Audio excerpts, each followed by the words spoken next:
With my time in ministry, specifically pastoring and that kind of stuff, I've noticed a question kind of resurface over and over again, and that's regarding finding a spouse. And the question goes something like this: Is it wrong for me to date someone who's not a Christian? Is it wrong for someone to if me? Is it wrong for me to date someone who's not at the same level as I am? And sometimes it's more like.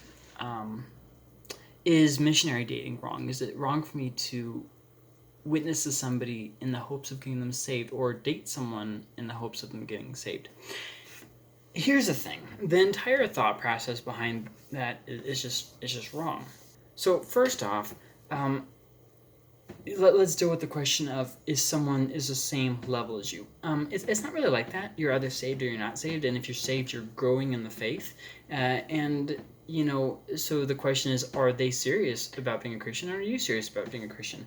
Now, you seriously want to just take a quick if somebody just got saved and getting with them, because their faith is still forming, and you don't really know where they're landing on things yet, and it could just probably cause a lot of problems. And I've noticed that kind of happens a lot, where somebody who's been in the church for a long time will get with somebody who's been there for like 3 months, and then the person who's been there for 3 months will leave the church, or the relationship won't work out. That's just a bad idea.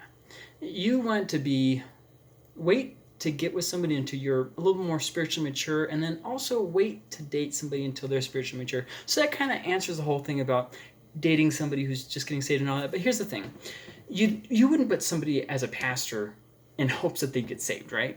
So why take any less serious your own spiritual walk? Like, if somebody's not, if you know this person's not there spiritually, you might not want to get with them right there. But let's say, okay, so does it work to get with somebody in the hopes that they're gonna? Is that okay that they're gonna? Here's the thing. First off, that doesn't work. Missionary dating does not work. I know everybody has a story or believes they have a story. From all my experience and from dealing with people and finding out, here's the thing: it doesn't work. Missionary dating doesn't. It just doesn't work. Now, I will say that there are some cases that might appear to work temporarily. Even sometimes for years. But what happens inevitably is it crumbles. I'll give you a good example. This girl wouldn't date this guy. I'm not going to give any specifics, just, unless he got saved. And so he did. He became a Christian.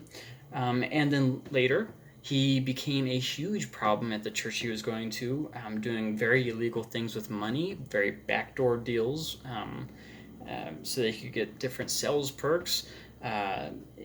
It caused a lot of power struggles in the church that chased a lot of people out of the church. It caused a church split. Just a lot of bad things. So would I really say that missionary dating was successful? Well, at first it seemed very successful, but the problem was it was untested faith. So it was kind of like, like you really want to make sure something. I'll give you another story. There was somebody who was in drugs and they got saved and they started coming to the church, and the person started dating them, and it all blew up. I mean, they didn't just leave; they left ugly. There was a big fights involved, and it wasn't good. So here's the thing: we'll skip all that, and we'll just say, what about that one friend that inevitably there's always that one friend, right? Well, it worked for so and so. Okay, let's just assume that it actually did work. I'm wrong. My experience is wrong. All of the pastors I've talked to, all their experience is wrong. It's all wrong. Yes, it can totally work all the time. Predominantly it works. Okay, all right, here's the thing. It's completely irrelevant whether or not missionary dating works or not, because we are told not to do it. End of conversation. When God says, hey, no, don't do that, you don't say, but it could work, but it worked for so-and-so. It doesn't matter. That's not what no, just no. 2 Corinthians 6:14 says, "Do not be yoked together with unbelievers." And obviously, this isn't just in the terms of relationships. It also applies to other aspects of life, but we're specifically talking about relationships, so we'll just do that. For what do righteousness and wickedness have in common? Or what fellowship can light have in darkness, or with darkness? And I really think that right there summarizes the whole issue. But then there's a whole nother way of looking at this, besides the other passages that talk about that kind of stuff, such as in Nehemiah. Another way of looking at this is when you're trying to get with somebody, especially as a Christian, get with somebody who is already there. Get with somebody who's already spiritually mature, who's growing in the faith, someone who is already a Christian. Okay. And as a general life principle, you never want to be getting with somebody in the hopes that they'll turn into something else. Or, I really think that this is going to happen. Oh no, they won't ever do that. You'd be surprised when, they'll never do that. Instantly they start doing that. So just be very careful with that. Here's a great example. Let's say you hate fat people. Fat people are disgusting. You probably shouldn't date somebody who is fat, because chances are, statistically speaking, that the person that you marry is the person you'll be married to. I mean, that just makes sense, right? So if you hate fat people, you might not want to date a fat person, because chances are they'll be fat. Like, I don't get why people, have she'll lose weight, or he'll be better. No, they won't. Like, the person you're getting with is the person you're getting with. Yes, people can change, and I'm not denying that. Like, people can lose weight. But statistically speaking, when somebody has been heavy-set their whole life, they're going to continue to be heavy-set. Like, yes, things can change, absolutely. But when people get in a pattern, they typically won't.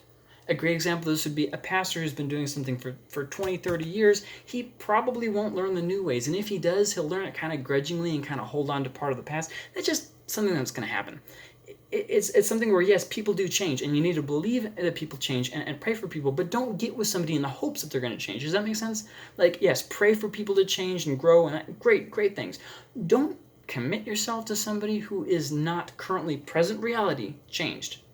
Make sense? A lot of people can say, I'm going to work out, for instance, for the new year, but then they don't. It's the same. You take your spiritual well-being over the course of your life a little bit more serious than that.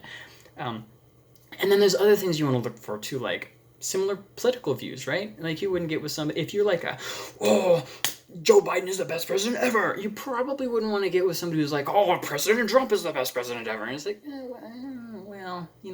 So with that being said, get with someone who's not just a Christian, but is growing, has signs of the faith, has been in the faith for a while, and things that you can agree with or respectfully disagree with. Like, for instance, do they believe in predestination?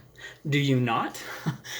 Is that going to be an issue? Like, are you guys very hell-bent on this is a very important thing? Now, for some people it's not going to matter, but for other people it's very much so going to matter.